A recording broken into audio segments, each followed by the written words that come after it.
मैं बुलाना चाहूंगी डॉक्टर एनके सिंह जी को, आईटीएम गोरखपुर डायरेक्टर हैं, और साथ में अपने सहयोगी को भी बुलाऊंगी। जेपी जी प्लीज आए मंच पर। और अब हम आईटीएम गोरखपुर के बारे में बातचीत करेंगे, इसकी उड़ान के बारे में बातचीत करेंगे, क्योंकि लगातार अगर हम आईटीएम से समझ सकते हैं मैनेजमेंट को लेकर जिस तरीके से गोरखपुर आगे बढ़ रहा है और इसमें क्या क्या और डेवलपमेंट हो सकता है, इसको लेकर हम आगे की चर्चा को बढ़ाएंगे। जेपी जी बहुत बहुत शुक्रिया दीपाली। तो देखिए, अभी थोड़ी देर पहले आप सुन रहे थे रवि किशन जी को, पर्यटन मंत्री जयवीर सिंह, आपने बिजनेसमैनों से बात कर रहे हैं, हर सेक्टर के लोगों से हम बात कर रहे हैं कि आखिरकार गोरखपुर की उड़ान की जो बात हो रही है उसमें उन लोगों का कितना योगदान है, उनका विजन क्या है, आगे क्या कर रहे हैं, कैसे वो अपने संघर्ष करके यहां तक पहुंचे। और ये वो सफल लोग हैं जो प्रेरणा के स्रोत बनते हैं। और इसलिए हम जब ये पूरा लाइव जो टेलीकास्ट हो रहा है, जो ये वीडियो जाती है, तो दूसरे लोगों के लिए भी प्रेरणा बनती है। सिंह साहब हमारे साथ जुड़ गए। इनके सिंह साहब बहुत बहुत स्वागत है आपका। सिंह साहब, पहले मैं आपके ग्रुप के और हम गोरखपुर की उड़ान का जिक्र कर रहे हैं, इसे आप कैसे देखते हैं, गोरखपुर की उड़ान और आपका ग्रुप? सबसे पहले तो धन्यवाद आपको ये इस इतने भव्य कार्यक्रम को आयोजित करने के लिए और इतने विशिष्ट अतिथिजन मान्यवरों को बुलाने के लिए। आपको ये श्रेय जाता है कि आज गोरखपुर महोत्सव की शुरुआत है और आज ही के दिन आपने चुनाव किया, इसके लिए कोटि सा आभार। देखिए, संस्था हमारी बहुत पुरानी है, 2001 में इसको स्थापित किया गया था। और जब इसकी स्थापना की गई थी तो जैसे अभी हम लोग चर्चा कर रहे थे, कुछ मान्यवर महानुभाव यहाँ बैठे हुए हैं, वो निश्चित इस बात से सहमत हो गए कि उस समय यहाँ पर ऐसी इतनी बड़ी संस्था बनाने का साहस सोचा भी नहीं जा सकता था। आज हमारी संस्था जिस रूप में है, अपने 25वां साल पूरा करके 26वें साल में चल रही है, और गोरखपुर की धरती के जो भी युवा थे, उनका जो भी मार्गदर्शन और जो भी उनके जीवन में योगदान कर सकती थी, उसमें पूरी तत्परता से अपनी पूरी जिम्मेदारी को पूरा किया है। लेकिन जैसे आप 2001 और 25 बरस एक लंबा पीरियड होता है, उस पीरियड को आप कैसे देखते हैं और कितना संघर्ष रहा इस जर्नी में? देखिए, इस धरती पर जो यहाँ पर पूर्वांचल है, यहाँ पर संघर्ष नहीं रहा है, यहाँ पर एक बदलाव की सोच रही है। उसी सोच का ये परिणाम ये संस्था है। और हमारे यहाँ जितने भी युवा आए, उन्होंने हमारी जो भी माहौल था उस संस्था के अंदर, जो भी हम उनको अच्छे से कर सकते थे, वो हमने उनके अंदर ट्रांसफर किया और अपने को जितनी भी उत्कृष्टता उनके अंदर हो सकती थी वो सबका समावेश करते हुए और देश में दुनिया में अपनी कीर्तिमान स्थापित कर रहे हैं हमारे छात्र आज भी। सर, आप अक्सर कहते हैं कि प्रोफेशनल और proficient with a difference. ITM का ये डिफरेंस प्रैक्टिकल तौर पर स्टूडेंट्स के करियर में कैसे रिफ्लेक्ट होता है? देखिए, हमारा सूत्रवाक्य है शिक्षा, संस्कार और नवाचार। हम सिर्फ पढ़ाई नहीं कराते हैं, हम संस्कारों की भी बात करते हैं। संस्था में यहाँ कुछ उपस्थित मान्यवर लोग हैं, उन्होंने जा करके खुद से देखा है कि हमारे जो विद्यार्थीगण हैं इस सूत्रवाक्य से कितना अपने आप को लाभान्वित पा रहे हैं। एग्जैक्टली हम यही बात करते हैं। और ये हमारे लिए सर्वोपरि है कि कोई भी विद्यार्थी जो शिक्षा पाए वो संस्कारित हो, व्यवस्थित हो, क्योंकि संस्कारित और व्यवस्थित नहीं होगा, अनुशासित नहीं होगा, तो उस शिक्षा का कोई परिणाम दूरगामी उसके जीवन में असर नहीं डाल पाएगा। ऐसी सोच है। सर, सिंह साहब, जैसे आपके ग्रुप की बात करें, ग्रुप आपका जो है, जो कॉलेज है, वो क्यों खास है? और जो स्टूडेंट्स आपको सुनेंगे, जब आपसे जानेंगे, तो वो क्यों आपसे जुड़े? इसलिए खास है कि हमने अभी बताया कि सिर्फ पढ़ाई नहीं कराते। अगर आप कहीं देखेंगे तो जितने भी अचीवमेंट हैं जीवन के, वो 15% तो सिर्फ क्वालिटी और क्वांटिटी बेस्ड हैं, 85% किसी व्यक्तित्व के एटीट्यूड के बेस पर निर्धारित किए जाते हैं। उनकी उपलब्धियां जीवन में अगर उपलब्धियां हासिल करनी हैं तो अपना एटीट्यूड बदलना पड़ेगा।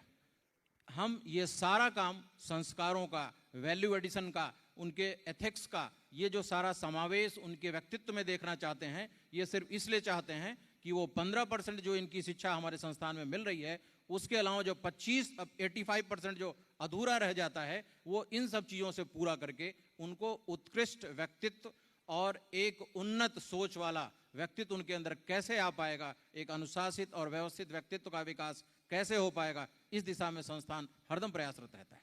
सर, बहुत जल्दी आजकल जो एजुकेशन की बात करें तो ट्रेंड चेंज हो रहा है, बहुत फास्ट ग्रोइंग है और बहुत ज़्यादा प्रोफेशनलिज्म भी है, और एनवायरनमेंट की बात करें वो भी चेंज हो रहा है। ऐसे में जो वैल्यू बेस्ड जो एजुकेशन है वो कितनी ज़रूरी है और वो आप कैसे दे रहे हैं? यही सबसे ज़्यादा नितांत है, हम लोग इसी की बात कर रहे थे।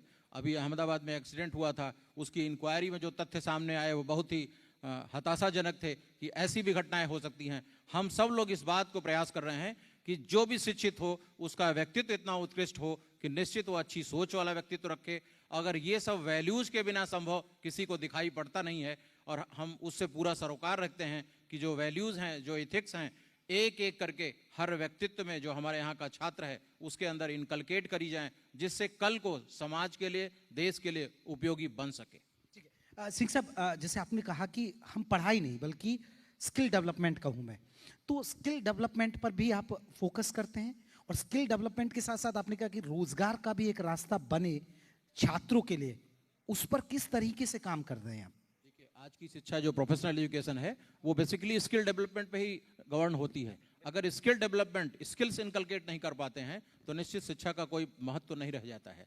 और आज की तारीख में हमारी संस्था जो भी समीचीन जो स्किल्स हैं, जैसे आर्टिफिशियल इंटेलिजेंस का है, मशीन लर्निंग का है, डेटा साइंसेज का है, ये अभी आज की तारीख में बहुत ही ज़्यादा चर्चित और बहुत ही ज़्यादा उपयोगी विधाएं हैं।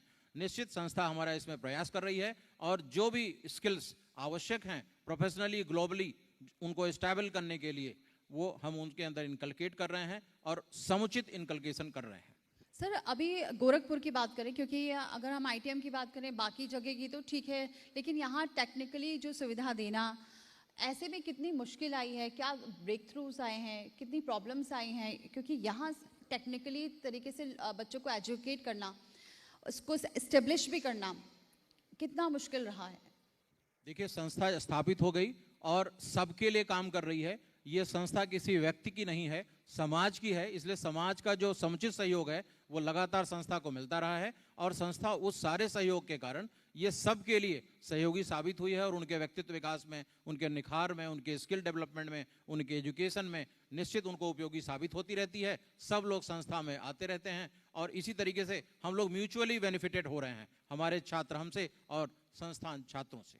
एक मेरा सवाल इससे थोड़ा सा हटके है। अभी कुछ दिनों से हम लोग बहुत सारे खबरें पढ़ रहे हैं, और ऐसी खबरें पहले शायद ही एक आध आती होंगी, जैसा कि आपने जिक्र किया अभी। तो एक तो बच्चों को जो टीचर्स, जो सुसाइड केसेस बढ़ रहे हैं, एक तो ये। दूसरी बड़ी बात ये कि बच्चे गोली मार दे रहे हैं।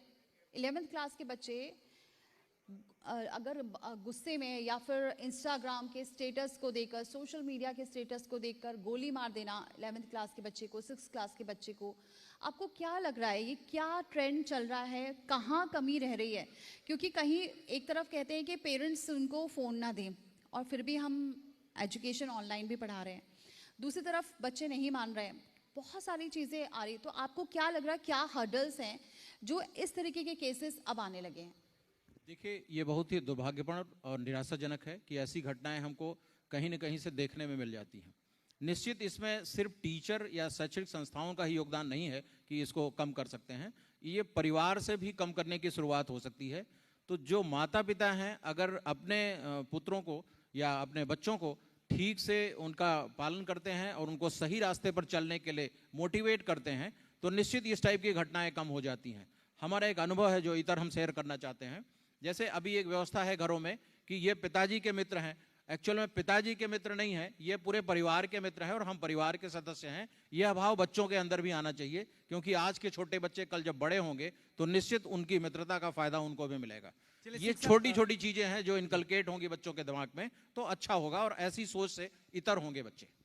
जी जी, मैं सिंह साहब एक चीज, क्योंकि हम धीरे धीरे अब आखिरी पड़ाव पर है। सिंह साहब, आप अपनी संस्था को लेकर क्या रोड मैप रख रहे हैं, क्या विजन लेकर चल रहे हैं, और क्या सपना आपका?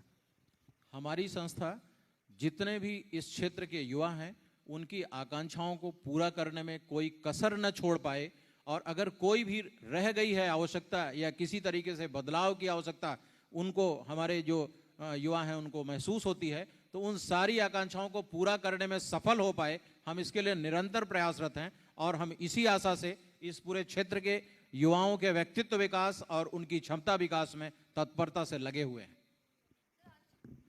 इंजीनियरिंग या फिर मैनेजमेंट के जो स्टूडेंट्स हैं उनको आप क्या मैसेज देना चाहेंगे, कैसे वो इस फील्ड में आए, मतलब इंजीनियरिंग में या फिर मैनेजमेंट में, क्योंकि पिछले कुछ दिनों में थोड़ा सा चेंज हुआ है मैनेजमेंट को लेकर। इंजीनियरिंग में तो फिर भी हैं, लेकिन क्या लग रहा है कि अभी भी मैनेजमेंट में स्टूडेंट्स आगे आ रहे हैं, या फिर जो अभी न्यू कमर हैं जो इस फील्ड को चुनना चाहते हैं उनको लेकर आप क्या मैसेज देंगे?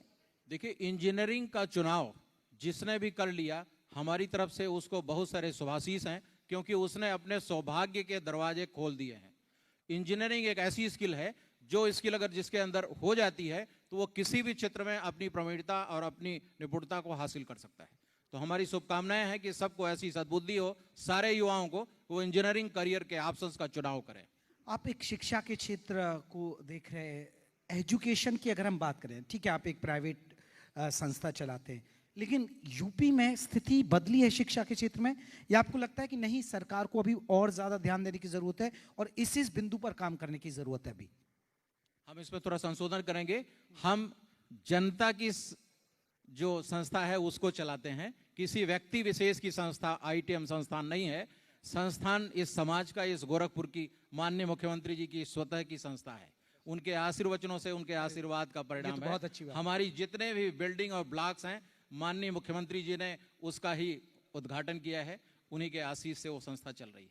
तो शिक्षा के क्षेत्र में आप कैसे बदलाव देखते हैं, या आपको जरूरत है अभी बहुत चीजों पर काम करने की जरूरत है? शिक्षा के क्षेत्र में तो लगातार बदलाव होते जा रहे हैं। जैसे एनईपी आ गई है नई, वो पॉलिसी हम लोग इम्प्लीमेंट कर रहे हैं। हम अफिलेटेड इंस्टीट्यूशंस हैं, हमारी university Uttar Pradesh technical university जो लखनऊ में है, पूरे प्रदेश भर के इंजीनियरिंग संस्थाएं उससे अफिलेटेड हैं। हमारा जो संस्था है वो जो नेशनल बोर्ड ऑफ एक्रेडिशन है उससे एक्रेडिशन लेती रहती है। तो जो भी नीति निर्धारक या जो भी नीति नियामक जो भी व्यवस्थाएं हैं उनका हम पालन करते रहते हैं, और बेहतरी कैसे हो सकती है, कल आज से बेहतर क्या हो सकता है, हम लगातार प्रयासरत रहते हैं। सर, वो एल्यूमिनी का आपने जिक्र किया, इसकी आइटम की बात करें, देश विदेश में इसकी पहचान है, तो इसका क्या आप बता रहे हैं कि आप क्या कह सकते हैं, इसका क्या बेंचमार्क है और इससे कितना फायदा भी हो रहा है? देखिए, एनईपी का सबसे बड़ा फायदा यह मिला है कि बच्चों के इंटरेस्ट को ध्यान में रखते हुए विकल्प सुझाए गए हैं, और उन विकल्पों का उपयोग कोई भी बच्चा अगर विवेकशील है तो अपने हित के लिए कभी भी कर सकता है। यह स्वतंत्रता जो इसको एनईपी में मिली है, यह सबसे सराहनीय और प्रशंसनीय।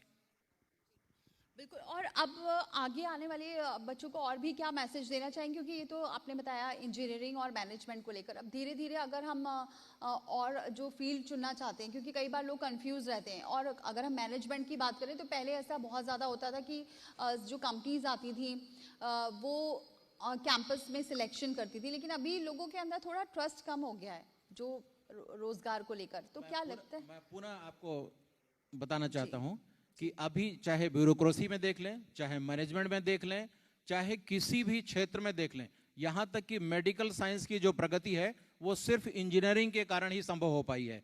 इसलिए इंजीनियरिंग एक मूलभूत आवश्यकता है और एक मूलभूत स्किल है। इंजीनियरिंग अगर स्किल की तरफ प्रेरित होते हैं या प्रेरणा लेते हैं, उससे इंजीनियरिंग के स्किल्स इनकलकेट करते हैं, तो उसका समाज को, देश को बहुत फायदा होगा। हम सबसे आग्रह करते हैं कि सबको ऐसे ही प्रेरणा मिले कि इंजीनियरिंग पहले रखें, बाकी सारे करियर उसके बाद में आवश्यक हैं, वो स्किल्स जरूर होनी चाहिए। चलिए सिंह साहब, एक आखिरी सवाल आपसे, हम बात करें गोरखपुर की उड़ान, कितना बदलाव देखते हैं आप? बहुत बदल गया। हमारी शिक्षा गोरखपुर में हुई है। 86 से 90 में यहाँ पर Madan Mohan Malviya university of technology का छात्र रहा। उस दौरान मैंने इंजीनियरिंग ग्रेजुएशन किया।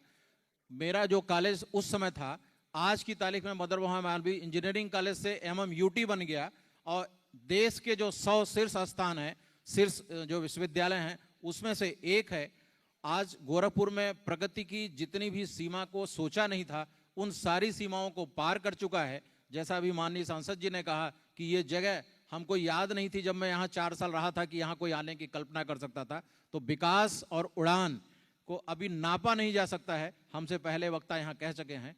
तो ये सब किसी न किसी प्रयासों और किसी हमारे माननीय मुख्यमंत्री जी के आशीर्वाद और सफलता की उड़ानों का ही परिणाम है कि गोरखपुर के उड़ान को नापा नहीं जा सकता। चलिए सर, आपको बहुत बहुत शुभकामनाएं, आपके ग्रुप को बहुत बहुत शुभकामनाएं। आपने बात रखी अपनी, और उम्मीद करते हैं कि आप ऐसे ही आप तरक्की के राह पर आगे बढ़े और गोरखपुर के विकास में आपका भी अहम योगदान है। बहुत बहुत शुक्रिया सिंह साहब। धन्यवाद जी परिवार को, Thank you, sir. और Thank यहाँ आए हुए जिन्होंने हमको सुना सबको धन्यवाद। Thank you sir. बहुत बहुत शुक्रिया सर। अपनी बात रखने के लिए और गोरखपुर की उड़ान में अपना महत्वपूर्ण योगदान देने के लिए।